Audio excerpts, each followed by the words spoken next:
Hello बच्चों। तो देखो, हम पढ़ रहे थे वेव ऑप्टिक्स यानी तरंग प्रकाश की। और तरंग प्रकाश की क्या पढ़ रहे थे? प्रकाश की प्रकृति।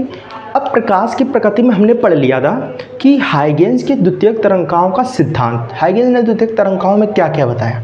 फिर इन्होंने वो सिद्धांत बताने के बाद एक चीज़ और समझाई। क्या समझाई? हाइगेंस की द्वितीयक तरंगाओं के परावर्तन सिद्धांत, मतलब सिद्धांत से परावर्तन की व्याख्या करी।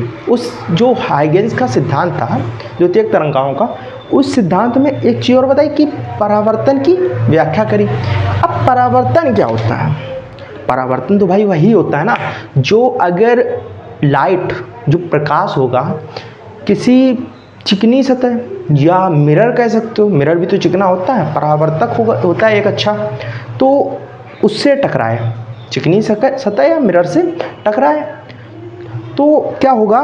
जब चिकनी सतह से टकराएगी प्रकाश किरण, तो वह अपने मार्ग में वापस लौट आएगी। बस इतना होगा, ठीक है।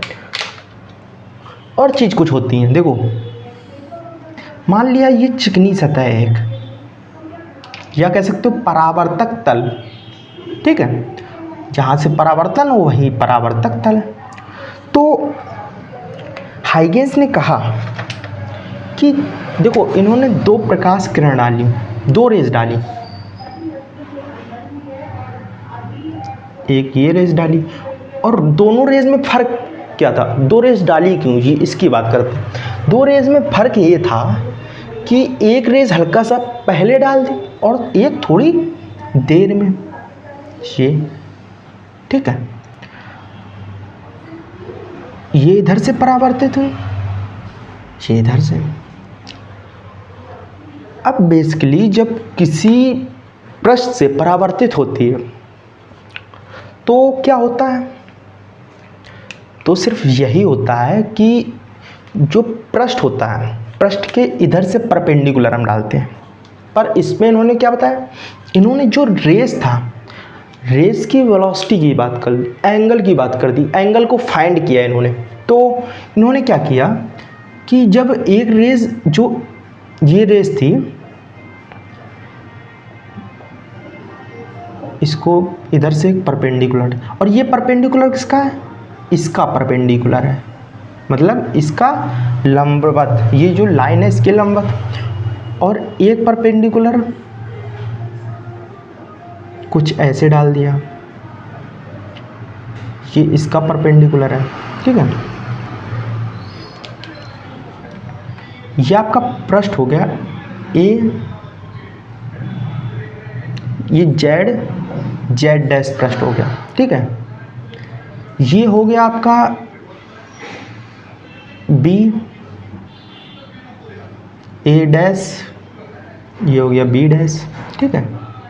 और ये एंगल है 90 अंश, ठीक है। अब ये जो रेज डाली थी, एक पहले डाली, ए वाली, ए पर जो गिरी वो पहले, और ये बी पर जो गिरी वो बाद में, ठीक है। तो फर्क क्या आया और एंगल क्या निकले, उसकी बात। अब इन्होंने कहा जो ये एंगल है इसको आपतन कोण माना, आई आपतन कोण, और आर परावर्तन कोण, ठीक है। ये आई आपतन कोण और आर परावर्तन कोण। देखो इसकी व्याख्या कैसे, तो इन्होंने कहा, ये आप लिख सकते हो अपने व्याख्या में, जब किसी परावर्तक तल जेड डैश पे हमने दो प्रकाश किरण, एक ही प्रकाश किरण है, ए पर आपतित हुई, और ए पर आपतन, और एक बी प्रकाश किरण है, ठीक है। इन दो प्रकाश किरण को आपतित करवाया, आपतन कोण आई और परावर्तन कोण आर पर, ठीक है। तो जो ये आई आपतन कोण की रे है वो ए पर पहुंची, ठीक है। पहुंचने के बाद का मैटर है, ये सिर्फ पहुंची। इसके बाद जब ये पहुंच गई तब क्या हुआ? तब बी वाली जो रेस थी, बी वाली रो यहाँ तक पहुंची। जब ये यहाँ तक पहुंची, ए पर पहुंची रे, पहली रे, तो बी वाली रे बी तक पहुंची, ठीक है। ये दोनों रे की वेलोसिटी लगभग सेम है, सेम होती है, मतलब 3×10⁸ मीटर पर सेकेंड किसकी होती है, लाइट की वेलोसिटी। अब जब ये रे ए पर ये पहुंची और ये बी पर, अब इसके बाद की बात क्या हुई, इसके बाद जब ये परावर्तक रे है, ए की परावर्तक रे ए डैश पर पहुंचती है, ए की परावर्तक रे ए डैश पर पहुंचती है, तब ही जो बी की परावर्तक रे है उतने ही समय में बी डैश पर पहुंचती है, बी डैश पर पहुंचती है। तो इन्होंने एक नियम दिया, क्या नियम दिया, एंगल से। ये आप लिख सकते हो, अगर आपने अभी नहीं लिखा तो पीछे आप व्याख्या को लिख सकते हो, ठीक है। देखो इन्होंने बोला, इन्होंने दो ट्रायंगल ले लिए, ए बी बी डैश, क्या triangle A B B dash लिया एक, तथा एक ये लिया ए डैश और ये B dash, triangle A dash और बी डैश, ठीक है, ये ले लिया। अब जब ये जो रेज है, रेज का एक चीज़ आप देखो कि जो रेज है, रेज का ये जो पॉइंट है, ये पॉइंट एक ही है, मतलब जिससे परावर्तन हो रहा है ये परावर्तक तल एक ही है, यानी ए बी बराबर होगा या ए बी डैश बराबर होगा बी डैश ए के। क्यों? क्योंकि उभयनिष्ठ रेखा है भाई, ये भी ट्रायंगल में लेंगे ना, ट्रायंगल को हम दोनों ट्रायंगल को ले रहे हैं, तो ये जो रेखा है इसके बराबर होगी, कह सकते हो।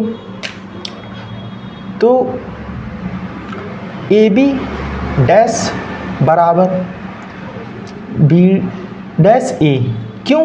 क्योंकि ये उभयनिष्ठ रेखा है। उभयनिष्ठ का मतलब समझते हो क्या होता है? उभयनिष्ठ का मतलब होता है कि एक ही तल है जिससे परावर्तन हो रहा है, अपवर्तन भी हो रहा है, जिस पर रे आपतित भी हो रही है और परावर्तित हो रही है। कौन सा तल है? एक ही तल है, वो तल है आपका जेड डैश पर। परावर्तन और अपवर्तन कहाँ हो रहा है? वो तो भाई यहाँ पे हो रहा है ना, ए और बी डैश पे, तो वही लिया हमने। ये उभयनिष्ठ रेखा है और शर्तें कितनी फाइंड करनी होती हैं। अगर कोई ट्रायंगल है उसको 3 शर्तें फाइंड करनी होती हैं, तभी ये आपके एंगल सेम आएंगे। एंगल तभी सेम होंगे ना जब ये तीनों शर्तें फॉलो हो जाए। अभी क्या है, अब एक तो ये है कोण ए बी और बी डैश बराबर कोण ए डैश बी डैश, ए डैश बी डैश। अब ये बराबर क्यों है भाई? इसलिए सिर्फ बराबर है क्योंकि ये दोनों कोण देख सकते हो 90 डिग्री के हैं, इक्वल टू 90 डिग्री, ये ठीक है। अब देखो, अब वेलोसिटी का चाल बराबर क्या होता है? v चाल बराबर डिस्टेंस अपॉन टाइम, ये होता है। अब भाई देखो, ये जो चाल है इन दोनों की, चाल तो सेम है ना, 3 × 10⁸ मीटर पर सेकेंड, क्योंकि ये लाइट है, लाइट की चाल 3 × 10⁸ मीटर पर सेकेंड इन किस में होती है? या तो आप मीडियम कह सकते हो, मीडियम वो भी एयर, या तो आप वाटर में नहीं जा सकते हो, वाटर की चाल अलग होती है 2.25 × 10⁸ मीटर पर सेकेंड, ठीक है। क्या होती है? 2.25 × 10 मीटर पर सेकेंड। पर देखो एक ही मीडियम में आ रही है, ठीक है, कोई भी लो आप, वाटर ले लो, कोई मीडियम ले लो, किसी में परावर्तक तल रख सकते हो। तो इसकी चाल हमने ये मानी। अब देखो इन दोनों की चाल तो सेम होगी ना, चाल तो भाई सेम होगी। और डिस्टेंस की बात कर लेते हैं, जितनी दूरी में ये इधर आया है, इधर आने की बात कर रहे हैं, उतनी दूरी में ये बी पर आया है, ठीक है।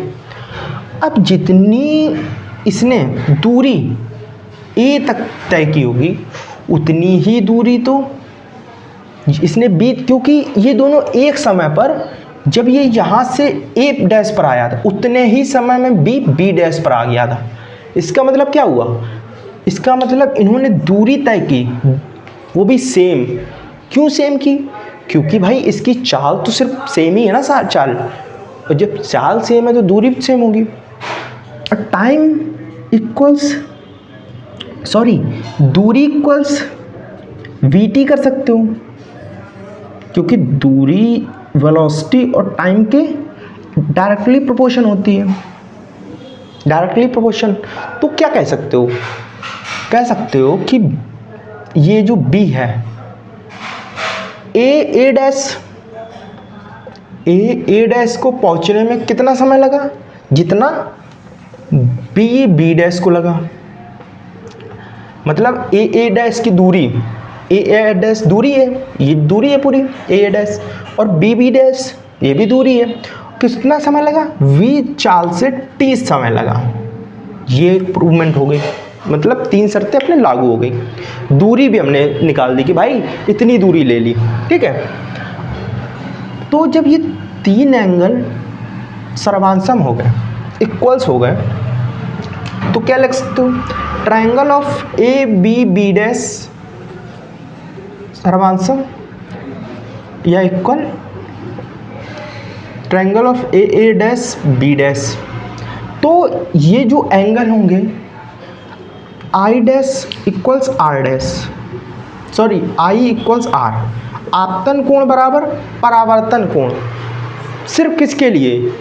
परावर्तक तल के लिए। ये हर परावर्तक तल के लिए आई और आर बराबर होंगे। जैसे ये ले लिया आपने परावर्तक तल, इसमें सिर्फ एक रेस डालते हैं, ये आपतन कोण, इस पर परपेंडिकुलर डाल दो, ये परावर्तक। अब ये आई होता है, ये आर होता है, आई आर, ठीक है। आई इक्वल्स आर होगा, आई इक्वल्स आर इसमें होगा, मतलब जो आई होगा वो आर भी होगा। अगर आई 90 डिग्री हो जाए, मान लिया 90 डिग्री पर रे गिर रही है, तो 90 डिग्री पर ही रे वापस हो जाएगी। मतलब आपतित किरण ये होगी, परावर्तित किरण ये होगी। आपतन कोण ये होगा, परावर्तन। अब आपतन कोण 90 डिग्री हो गया, तो परावर्तन कोण भी तो 90 डिग्री हो गया, वहीं पे लौट गई, सेम होगा, ठीक है। तो इन्होंने इसी संबंधित एक नियम दिया, जिसे क्या कहते हैं? परावर्तन का नियम। दिस इज मोस्ट इंपॉर्टेंट, ठीक है। क्या? परावर्तन का नियम, परावर्तन का नियम। अब इन्होंने इसमें 2 पॉइंट दिए। कौन सा पॉइंट? इसको कहते हैं जो रे आती है, ऐसे बना सकते हो चित्र, आई आर। इससे कहते हैं जो रे आई, इसे कहते हैं आपतित किरण, ठीक है। इसे कहते हैं, ये जो रे है इसे कहते हैं परावर्तित, जो परावर्तित हो उसे परावर्तित किरण। और ये एक चीज याद रखना, ये परावर्तक तल होता है। क्या होता है? परावर्तक तल, सॉरी तल। और ये होता है जहां पर आपतित करें और परावर्तित करें, जहां से जिस इंसिडेंट पॉइंट से परावर्तित करें और अपवर्तित करें, उसे पहले इसको लिख लेते हैं। आई इक्वल्स क्या होता है? आपतन कोण, आपतन कोण। आर इक्वल्स, आपतन कैसे निकला? आप जहां पे आपतित हो, जिस कोण पर आपतन कोण, और जिस कोण से परावर्तित हो वो परावर्तन कोण, ठीक है। ये अब जहां पर आपतित हुई वहीं तो भाई परावर्तित होगी, तो इस पॉइंट को नाम दिया आपतन बिंदु। इन्हीं सब चीजों से मिलकर इनके 2 नियम निकले। क्या 2 नियम निकले? बात करते हैं।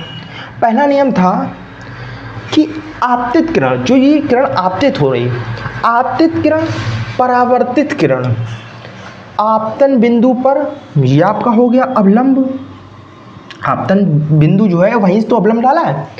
आपतित किरण, परावर्तित किरण, आप जो आपतन बिंदु है, आपतन बिंदु पर अवलंब, तीनों एक ही तल पर होते हैं। ये एक तल जो है इसी पर होते हैं। क्या लिखेंगे? पहला नंबर आपतन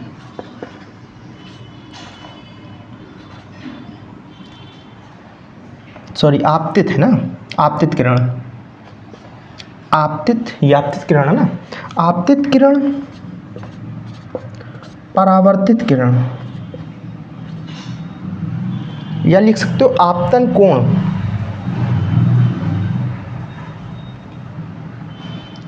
ठीक है, तो आपतित किरण लिखेंगे, आपतित किरण, परावर्तित किरण, आपतन बिंदु पर अवलंब क्या होता है? तीनों एक ही तल पर होते हैं। आपतित किरण,